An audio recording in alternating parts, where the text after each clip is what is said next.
함께 하려고 갈대아임을 위해서 이끌어낸 여호와니라. 그가 이르되 주 여호와여 내가 이 땅을 소유로 받을 것을 무엇으로 알리까?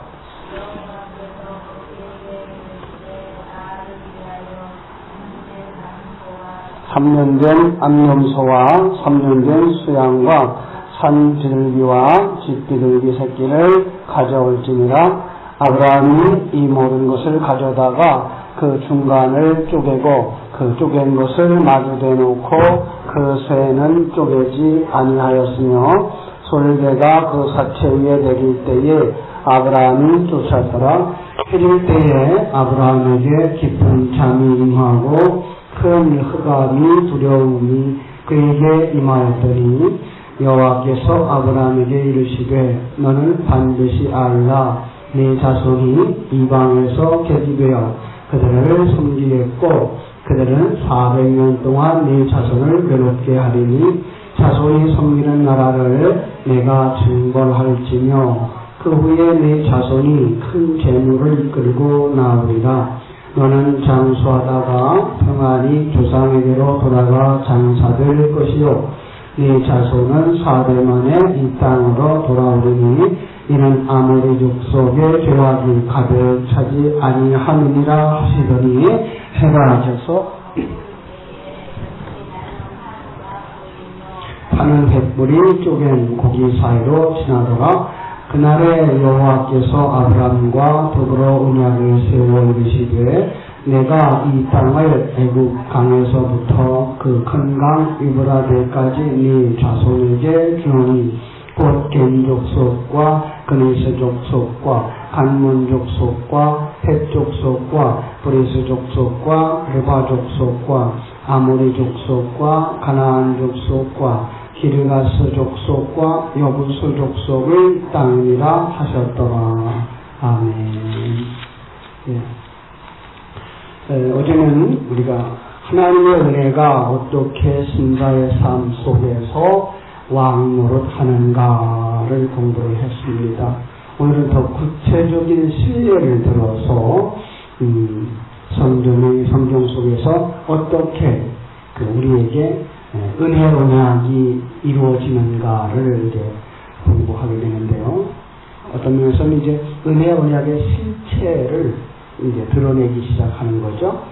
그 은혜 언약의 그림은 또 성경 속에서 점점 더 이제 분명하게 계시되어지는 거예요.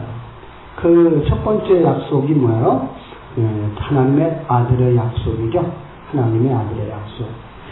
이제 12장에서 하나님의 부름을 받은 그 아브라함에게 12장, 13장, 14장을 거쳐서 몇 차례에 걸쳐 자손에 대한 언약을 얘기를 합니다. 내가 네게 자손을 주겠다. 내가 너로 이제 큰 민족을 이루게 하겠다. 그리고 내가 지시할 땅으로 가라. 이렇게 이제 자손의 이야기, 땅의 이야기를 계속해서 언약을 해요. 그런데 자손, 땅 그러면 뭐가 생각나야 되죠? 백성, 그리고 땅, 그 다음에 주권, 그러면 역시 나라를 구성하는 3대 요소죠. 나라를 구성하는 3대 요소. 결국은 이 땅의 나라를 구성하는 3대 요소가 아니라 천국을 이루는 3대 요소가 되는 거죠. 하나님은 일방적으로 선언을 해버려요. 아브라함의 사상은 조금도 변하지 않았는데 하나님은 그게 일방적으로 선언을 해버려요. 그런데 그 선언 속에 들어가 있는 아브라함의 상황은 조금도 변하지를 않았어요. 그죠? 오히려 그의 현실은 고향을 떠나서 가난한 자의 삶, 나그네의 삶을 살게 되었고 그 상황은 기근이 연속되었고 거기에 전쟁은 계속 일어나고 있고 그리고 그 안에는 불임 상태인 거죠. 아무것도 변한 게 없고 오히려 더 악화되어져 있는 것처럼 보이는 거예요. 그래서 초조해하고 있는 아브라함, 그게 이제 15장 1절 이하의 말씀이라고 했죠. 그래서 15장 1절로 이제 6절에서 하나님께서 그에게 찾아오셔가지고 두려워하고 초조하고 있는 아브라함을 데리고 바깥으로 나가서 5절에서 하늘을 우러러 무뼈를 세울 수 있나 보라 그에게 말하면서 네 자손이 이와 같으리라 하늘의 별처럼 자손을 번성하게 해주겠다. 그런데 어제 말씀한 것처럼 그 자손은 누구 안에 있는 자손이에요? 예수 안에 있는 자손. 그래서 그 자손이라는 말이 단수로 쓰였다고 그랬어요. 단수로 쓰여 있는 속에 복수가 있는 이런 문장이죠. 그리고 이제 오늘 여기서는 뭐라고 말씀하세요? 오늘 우리가 본문 읽은 자리에서는 애굽으로 들어가서 13절 여호와께서 아브라함에게 이르시되 너는 반드시 알라 네 자손이 이방에서 객이 되어 그들을 섬기겠고 그들은 400년 동안 네 자손을 괴롭히리라. 이게 뭐예요? 400년 종살이죠. 그리고 4대 만에 나올 거다라는 예언을 하는 거예요. 400년을 어떻게 풀어야 된다고 그랬죠? 기간적으로 그들은 역사 속에 430년을 살기는 했어요. 그런데 우리는 그 400년을 40년 곱하기 10으로 우리가 풀어야 되죠. 40, 그 숫자가 나오면 무슨 숫자예요? 광야의 숫자고, 그리고 우리 일생의 숫자고, 그죠? 그래서 고난받는 기간, 연단받는 기간, 시험받는 기간, 완성의 기간, 이렇게 해서 우리가 풀어야 되죠. 결국은 하나님이 그들을 애굽에다 400년 둔 것과 탐자가 아버지 집을 떠나서 돼지우리간에 있었던 시간, 조금 더 정확하게 말하면 바로 우리들의 일생토로 이렇게 되는 거죠. 우리의 일생토로, 그죠? 그 상황이 어떻게 된다고요? 애굽에서 종노릇. 이게 뭐예요? 우리 세상 속에서 세상의 종노릇. 옛사람은 우리가 이 땅에서 벗어버릴 그날까지 우리는 사단에게 묶여서 사는 자, 이런 그림이 그려져야 되는 거죠. 그 후손이 하늘의 별처럼 많아지겠다. 그런데 여전히 아들이 없어요. 여전히 아기가 없어요. 그죠? 이런 상황이에요. 자손들이 풀려난다고 그러죠. 자, 거기서 고난을 당하고 풀려나는 그림. 우리 한번 15장 13절 14절 볼까요? 여호와께서 아브라함에 이르시되 너는 반드시 알아 네 자손이 이방에서 객이 되어 그들을 섬기겠고 그들을 400년 동안 네 자손을 괴롭히리니 그들이 섬기는 나라를 내가 징벌할지며 그 후에 내 후손이 큰 재물을 이끌고 나오리라. 네 후손이 큰 재물을 이끌고 나오리라. 뭐 생각나는 거 있어요? 요거 아브라함이 그 아내 사라를 그죠? 애굽 사람에게 빼앗겼다가 데려오는 그림과 똑같은 그림이에요. 이 그림을 보면서 이걸 생각할 수 있어야 돼요. 아브라함이 사라 그 아내에게 그 사례를 애굽 바로 왕에게 줬다가 거기서 고난을 당하고 그죠? 그리고 거기서 고난을 당하면서 누가 돼버려요? 애국 왕의 아내가 돼버리죠? 그와 하나 되어진 모습, 세상과 하나 되어진 모습이죠. 그리고 거기서 누가 끌어내요? 하나님이 끌어내는데 재산을 가지고 나와요. 이런 모습이죠. 똑같이 이제 똑같은 방법으로 하나님은 설명을 해주는 거예요. 내가 그걸 경험했지? 그것처럼 내 자손들이 이제 나올 거야 라는 은혜의 방법. 그래서 하나님의 은혜로 이렇게 얘기하는 거예요. 하나님의 백성의 완성을 위해 하나님은 이렇게 하는 거야 라는 거죠. 그러면 하나님의 백성의 완성을 위해서 하나님은 이렇게 일하고 계시는 걸 우리가 알 수 있어야 돼요. 그죠? 우리는 그냥 하나님이 도우신다 그러면 아무 일도 없이 모든 게 잘 되는 걸 하나님의 도우심이야라고만 생각했죠. 그걸 갖다가 세상적 가치관, 세상적 개념이라고 말할 수 있어요. 왜냐하면 하나님은 그렇게 일하지 않기 때문이죠. 그죠?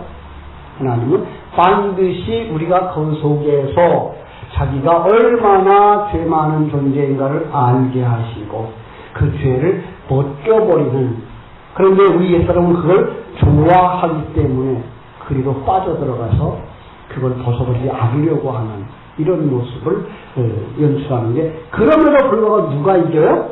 하나님이 이긴다. 그래서 하나님이 그 계획을 완성한다라는 사실, 그것이 하나님의 보호하심이고 하나님의 축복이라는 사실을 우리가 아는 눈이 열려져야 되는 거죠. 그렇지 않으면 우리는 세상 속에서 살면서 하나님에게 엉뚱한 것 기도할 수밖에 없고, 그리고 주지 않는다고 불평할 수밖에 없는 자로 살아가게 되는 거예요. 예. 그래서 이스라엘 백성들이 이제 애굽으로 간 것도 뭐 때문에 갑니까? 기근으로 가죠. 기근 때문에. 그래서 이제 요셉, 하나님께서 요셉을 먼저 애굽에 보내고 그 땅에 기근을 내려서 그 기근 때문에 요셉과 그 야곱과 그 자손들이 이제 70명이 이제 애굽으로 들어가는 상황이 연출되는데, 아브라함 때도 역시 뭐 때문에? 예, 기근 때문에. 그죠? 네. 결국은 기근, 그것은 어떤 시대예요? 말씀이 없는 시대. 위로부터 내리는 비가 없으면 뭐가 와요? 기근이 와요. 근데 그걸 누가 연출한다고요? 하나님이 연출한다고요. 그걸 갖다가 흑암의 시대 이렇게 말씀할 수 있는 거죠. 우리가 사는 삶의 시대 이렇게 말씀할 수 있어야 되고요. 아브라함이 그래서 이제 애굽으로서부터 떠나서 다시 가나안으로 돌아왔죠. 애굽으로 갔다가 다시 가나안으로 복귀했어요. 이스라엘도 애굽으로 내려왔다가 430년 만에 다시 광야를 거쳐서 출애굽을 하고 그다음에 40년의 광야 생활을 거쳐서 가나안으로 복귀를 하는 똑같은 그림이에요. 15장 8절로 10절을 보겠습니다. 그가 이르되 주 여호와여, 내가 이 땅을 소유로 받을 것을 무엇으로 알리까? 여호와께서 그에게 이르시되 나를 위하여 3년 된 얌소와 3년 된 암염소와 3년 된 수양과 산비둘기와 쥐비둘기 새끼를 가져올지니라. 그랬더니 아브라함은 어떻게 했어요? 10절 모든 것을 가져다가 그 중간을 쪼개고 그 쪼갠 것을 마주대 놓고 그 새는 쪼개지 아니했더라. 17절 해가 져서 어두울 때에 연기 나는 화로가 보이며 타는 횃불이 쪼갠 고기 사이로 지나더라. 여기 3년 전이라고 하는 얘기, 3년 전. 하나님께서 뭐라고 말해요? 3년 전 재물 가져와. 왜 3년 전 재물이라고 그랬을까요? 여기 세 번째 재물이에요. 세 번째 재물. 세 번째 재물 가져와요. 그런데 알아듣지 못한 거죠. 세 번째 재물은 누구예요? 예수 그리스도예요. 첫 번째 재물은 출애굽할 때 그들이 잡았던 6월절 어린 양.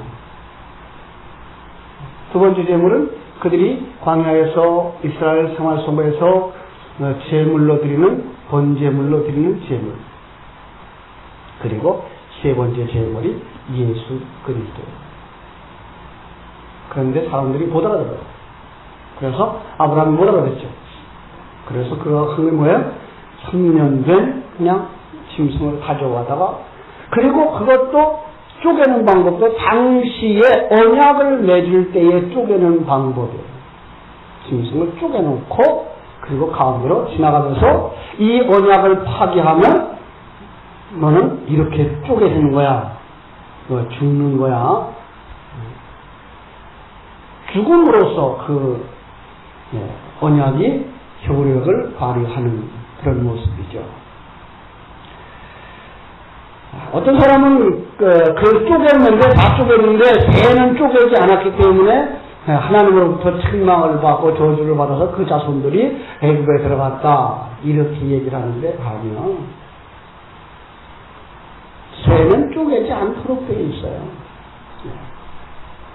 나중에 한번 보세요. 레위기 1장 14절로 17절에 보면 그 쪼개는, 새는 쪼개지 않고 제물로 드리는 걸 알 수 있어요. 자, 중요한 것은 17절이에요.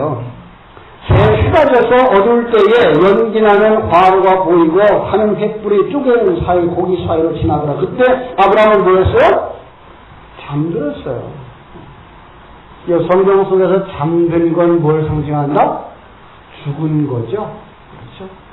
너는 이거 아무것도 할 수 없어. 그리고 이 언약을 넌 지키지 못해.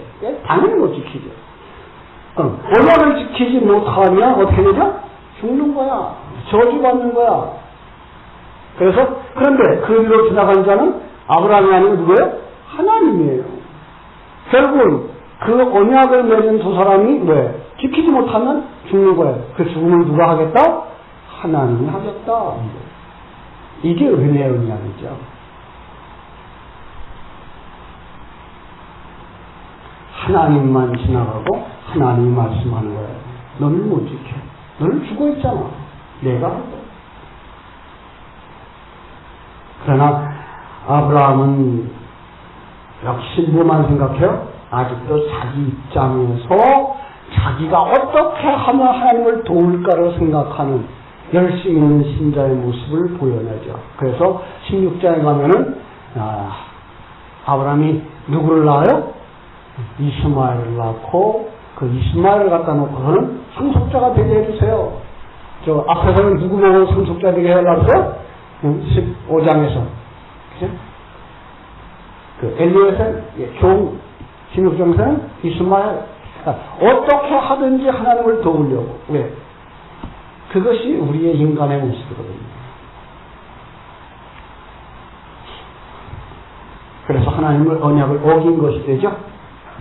그러면 지나간 자 죽는 거예요. 그런데 거기에 하나님만 지나갔기 때문에 하나님이 죽는 그림. 하나님 어디서 죽어요? 나중에는 십자가에서 죽는 그림을 그려줍니다. 그게가 뭐예요? 쪼개짐이에요. 이것처럼 쪼개질 거야. 뭐예요? 하나님이 쪼개진 거야. 그 하나님의 쪼개짐으로 말미암아 하늘의 별 같은 자손이 나는 거야. 이 쪼개짐, 누가 쪼개져요? 예수의 쪼개짐. 그 예수의 쪼개짐으로 말미암아 뭐가 나와요? 교회가 나와요.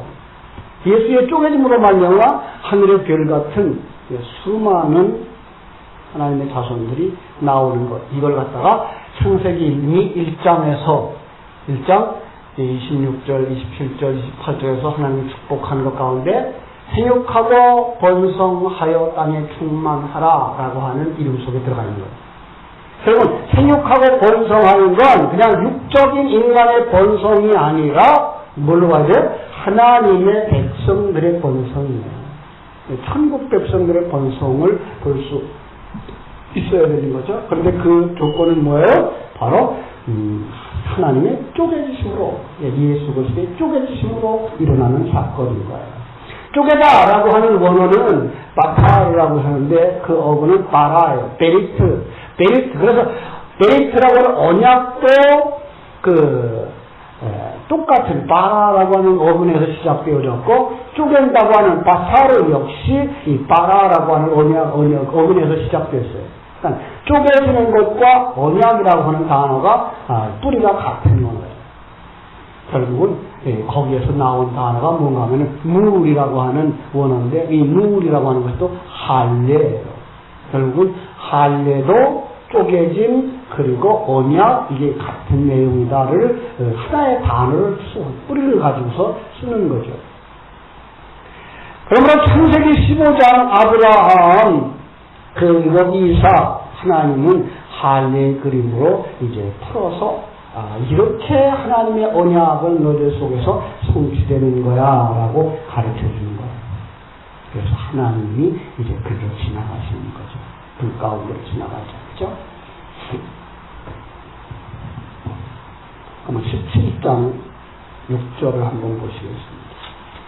17장 6절. 내가 너로 심히 번성하게 하리니 내가 네게서 민족들이 나오게 하며 왕들이 네게로부터 나오리라. 9절. 하나님이 또 아브라함에게 이르시되 그런즉 너는 내 언약을 지키고 내 후손도 대대로 지키라. 너희 중 남자는 다 할례를 받으라. 이것이 나와 너희와 너희 후손 사이에 지킬 내 새 언약입니다. 내 언약입니다. 너희는 토티를 되어라. 이것이 나와 너희 사이의 언약의 표징이니라. 그래서 그들이 이제 할례를 행하는 모습을 여기서 볼 수가 있습니다. 자, 그 언약을 지키죠. 언약을 어떻게 지켜요? 언약을 지키고, 여기서 또 우리는 이제 하나님이 그들에게 내린 명령을 한 조목 한 조목 행하는 것, 이렇게 이제 오해를 하죠. 그러면 그건 뭐로 가는 거예요? 율법으로 가는 거죠.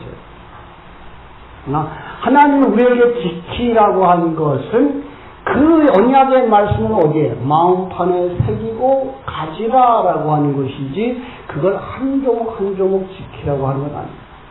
어제도 이제 율법에 관한 얘기를 했습니다만은, 율법이 우리에게 주어진 목적이 뭐예요? 네가 얼마나 죄인된 자인지를 알아라라고 지켜봐, 이렇게 하신 거예요. 그런데 유대인들은 어떻게 했어요? 그걸 하나하나 지키려고 너무나 덩치가 커서 거기 범주가 너무 넓어. 그걸 못 지켜요. 그래가지고 그걸 쫙 쪼개가지고 613개를 만들어 놓고, 그 다음에 2000개를 만들어 놓고, 그 다음에 하나하나 작은 것들, 난 이거 지켜서, 이거 지켜서라고 얘기를 하는 거죠. 그때 하나님 뭐라 그래요? 이 독사이다. 율법을 준 목적은, 우리를 예수께로 인도하려고, 다시 말하면 내가 얼마나 큰 죄인 줄 알고 하나님 앞에 두 손 들라고 준 것이지, 너희들 그 율법을 하나하나 지키라고 준 거 아니야. 그래서 예레미야서에 가서는 새 언약을 주죠. 새 언약을 주는데 어떻게 줘요? 네 마음판에 내가 율법을 새길 거야. 내가 율법이 너희 속에 들어갈 거야, 이 말이에요. 그래서 그 말씀을 지킨 자, 여기는 이제 그 지키다가 하나하나 지키다가 아니고 빠져나가지 않도록 가지고 있는 것, 골키퍼가 골이 들어가지 않게 막는 것, 이걸 지키는 것, 이렇잖아요. 그 지킴이에요. 하나님의 말씀을 어디에 가져야 돼요? 내 안에 가진 자들. 그 말씀이 누구예요? 그리스도의 영. 그리스도의 영이 우리를 만들어가는 거지, 네가 하나 지킨다고 해서 지킬 수 있나 봐. 그래서 꼭 그런 이제 언약의 말씀들이 나오죠. 율법을 다 지키고 하나만 못 지켜도 뭐예요? 지킨 것이 아니라고. 그래서 거기서 나오는 지키는 건 뭐예요? 그냥 행함이죠. 행함을 다 했어요. 얼마나 훌륭해요. 그렇죠? 그런데 그 중에 하나만 못 지켜도 그 율법을 다 지킨 게 아니야. 이 말은 무슨 말이에요? 인간 속에 율법을 지키는 예수만 나와봐. 그러면 예수가 필요 없어. 이 계획은 언제부터 세워졌는데? 창세전 예수 안에서 완성되기로 세워졌는데, 예수를 제쳐놓고 니들이 지키려고 그래? 하나도 못 지켜. 이렇게 나가는 거예요. 누가 지킨다고요? 하나님이. 넌 죽은 존재야. 그래서 아브라함을 재워놓은 거잖아요. 넌 죽은 존재야. 너는 이거 지킬 수 없어. 너는 지키려고 갔다가 어떻게 돼요? 쫓겨서 죽는 거죠. 저주받아 죽는 거죠. 그래서 그 저주를 누가 받는 거예요? 내가 받을게. 그래서는 하나님이 그리로 지나가시는 모습을 우리가 읽어낼 수 있어요.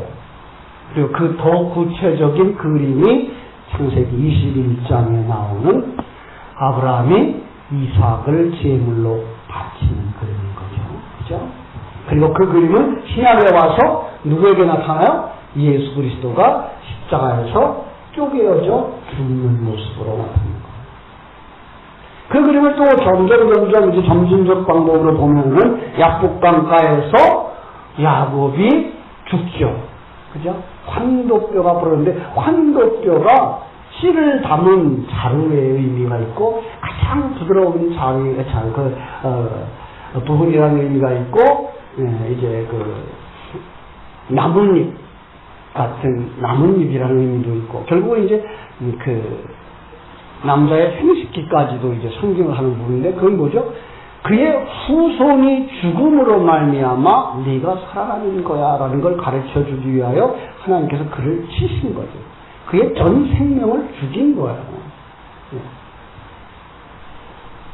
그리고 거기서 이제 쪼개진 거죠. 그때부터는 그는 죽은 자로, 그때부터 그 하나님만 의지하는 자로 살기 때문에 뭘 의지하고 살아요? 지팡이를 의지하고 사는 자로 살아가는 것을 볼 수가 있습니다. 그렇죠? 그리고 그 그림이 출애굽기 14장에서 다시 한번 그림을 그려줘요. 출애굽기 14장은 출애굽하는 이스라엘 백성들이 어디를 가르고 지나가죠? 홍해를 가르고 지나가요. 그런데 그 홍해 물이 갈라졌다라는 단어가 쪼개다라는 단어가 똑같은 단어예요. 물을 가르고 쪼개고 이스라엘이 거기 들어가 쪼개지고 베어냄으로 주고 저주를 받고 그리고 살아나는 것. 그걸 갖다 또 고린도전서 10장에서는 뭐라고요? 그게 세례야라고 말합니다. 그래서 할례와 세례가 같은 근원을 가지고 있다, 같은 내용이다라고 얘기를 하는 거예요. 그냥 형식으로 보는 건 아니고 내용으로 보기 때문에 할례의 의미와 세례의 의미가 같은 거다. 그건 우리에게 어떤 것을 요구하거나 우리에게 무엇을 말하고 있는 것이 아니라 하나님이 하셨어라고 가르쳐주기 위한 거죠. 그죠? 쪼개지면 누가 쪼개진 거예요? 하나님이 쪼개주신 거예요. 죽었다 살아나는 거 누가 한 거예요? 하나님이 한 거예요. 그런데 그걸 하나님은 이스라엘 백성들에게 꼭 기억하라고 모든 남자들의 주끝을 잘라내는 이제 할례를 행했던 거죠. 뭐 하라고? 오줌 쌀 때마다 너는 어떻게 해서 구원받은 자인가를 기억하라고. 하나님은 정말 재미있는 분이에요. 그죠? 우리가 이렇게 일주일마다 하나님의 앞에 예배하며 살라고. 그것도 부족하니까 하나님께서 이 새벽을 깨워서 매일매일 새벽마다 진리의 말씀으로 다시금 보고 눈뜨고 기억하라고 이렇게 시간들을 허락해 주신 거죠. 그죠? 얼마나 감사합니다. 저도 한동안 이제 새벽 예배에 대한 불만이 많았죠. 새벽 예배 피곤하잖아요. 왜 이 새벽 예배 누가 시작했어요? 우리나라에서 시작했거든요. 잠도 없는 분, 체력이 남다르신 분, 그분이 새벽에 깨서 할 게 없으니까 교인들 불러다가 새벽 예배 시작한 거거든요. 그분 때문에 지금, 한국교회만 그냥 새벽 예배가 부지런히 하잖아요. 그런데 우리 한국교회는 또 거기다가 무슨 요소까지 합쳐졌어요? 옛날에 정한수 떠놓고, 빌던 그 민속신앙이 연합돼가지고 이 새벽 예배가 그렇게 열심히 였던 거죠. 그걸 또 이제 많은 교회 성장학의 학자들은 한국교회는 새벽 예배 때문에 부흥됐어. 그래가지고 지금 동남아 지역에 이제 시작된 새벽 예배들 한국교회에서 이렇게 만들었죠. 정말로 복음이 정확하게 전달된다 그러면 하나님은 뭐 하면 된다고 그랬어요? 일주일에 한 번. 일주일에 한 번 예배드리면 그랬으면 좀 얼마나 좋았을까요?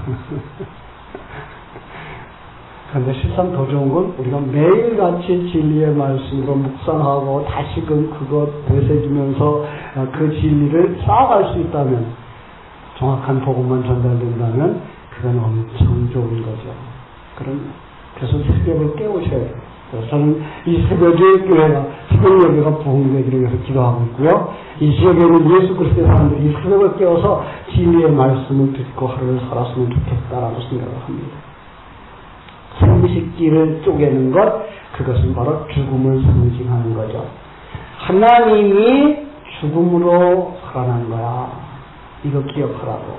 거기서 더욱 중요한 건 너는 하나님 안에서 뭐 한 거야? 죽은 자야 라고 가르쳐 주시는 거예요. 그죠? 그래서 우리는 갈라디아서 2장 20절에서 뭘 기억하라고요? 내가 그리스도와 함께 십자가에 못 박혀 죽은 자야라는 고백을 나오게 하는 거죠. 그럼 이제 사는 것은 그리스도께서 내 안에서 사는 거야. 이제 이 그림이 점점 살아나야 되고 이게 확실해지고 뜨거워져야 돼요. 그죠? 제가 늘 이렇게 냉국한 시켜놓고 하나님의 생명이 내 안에 들어서 그때부터 십자가에 사는 그림, 이게 그냥 그림으로 보여지고 내 바뀌었던 사건으로 보여지면 아직도 먼 사람이에요.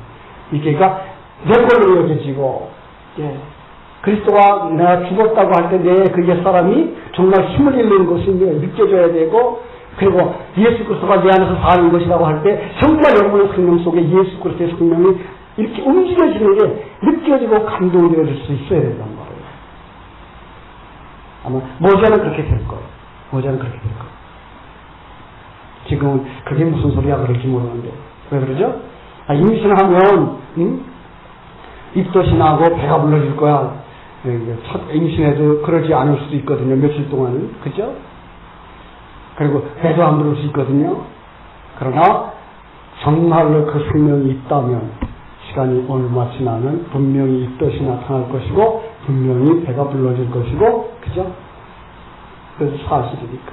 우리 신앙도 그냥 객관적인 어떤 종교적인 개념이나 그냥 신명의 개념이 아닌 정말 생명의 말씀이며 완전 존재하는, 영원히 존재하는 그 생명의 하나님의 존재가 우리 안에 들어오는 사건이라면 이 생명의 말씀을 먹을 때마다 그가 살아 움직이는 것들이 느껴져야 되고, 그렇게 되었을 때 우리는 점점 그리스도가 나와 함께 사는 게 느껴지고 그리스도가 내 주인 되어서 나를 이끌어가는 것이 느껴져야 되는 거죠.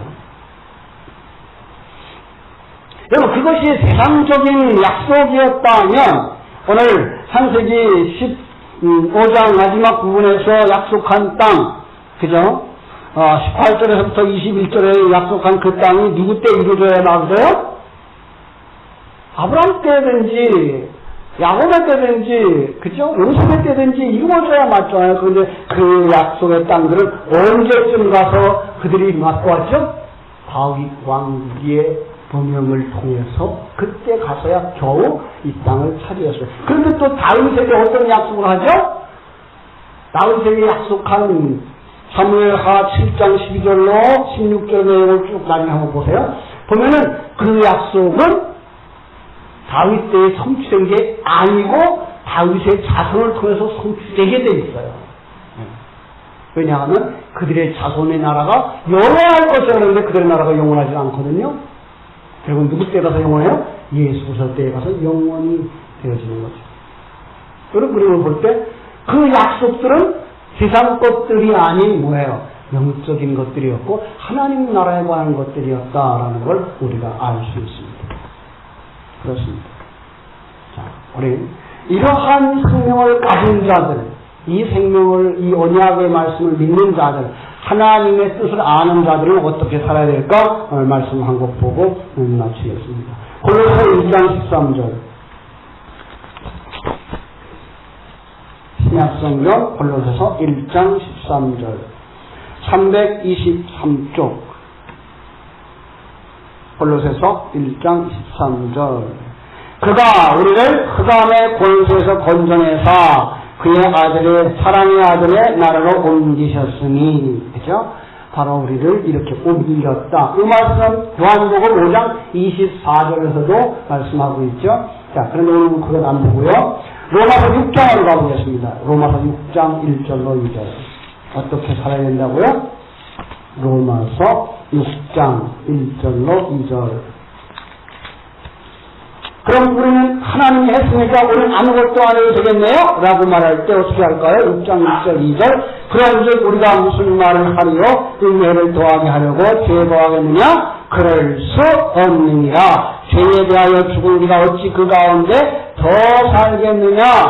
야고보서 4장 7절. 야고보서 4장 7절.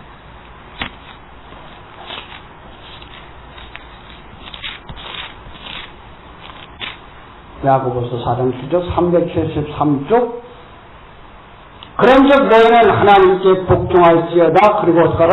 마귀를 대적하라. 그리하면 너희를 피하리라. 여기 마귀는 누구예요? 옛사람, 내 안에 있는 옛사람까지 포함된 사단의 세력, 사단의 속성, 세상의 개념들. 이것을 어떻게 하라고요? 대적하라. 싸워야 됩니다. 우리 하나님이 하시니까 난 아무것도 안 해도 되겠네. 이러고 게으름 피울 수 없습니다. 오늘도 이 약속의 말씀을 붙잡고 살아가는 우리의 삶이 소극적이 되어지면 안 됩니다. 적극적이 되어져야 됩니다. 그래서 성령의 말씀을 충만히 채워가시고 그 충만한 진리의 말씀을 인하여 승리의 삶 이기게 되시기를 주님의 이름으로 축원합니다. 기도하겠습니다. 하나님 우리 아버지, 하나님의 크신 사랑과 은혜를 감사하고 감사합니다.